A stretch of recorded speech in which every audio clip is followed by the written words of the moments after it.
So yun parang maluwag naman o talaga. So lalagyan na natin yung lagyan na lang ang tao yan para lang mas malambot yung kaunti. Then ito pa natin yung light. Normally pag depende of course kung gano'n mag-ito.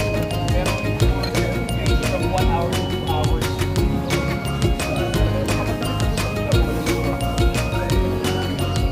Yes, alam mo kayo ba yun?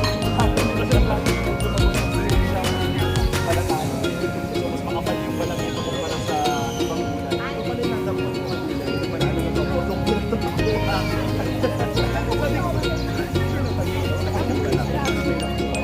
So, it's got there. And then, yung ating kapatid yung laruan.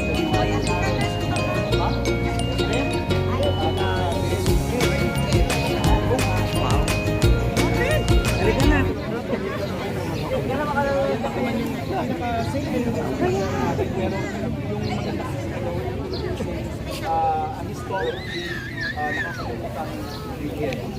So, after masimmer natin itong mapalapot lahat, pwede na natin isulat ang final product. Ito sa lalabas.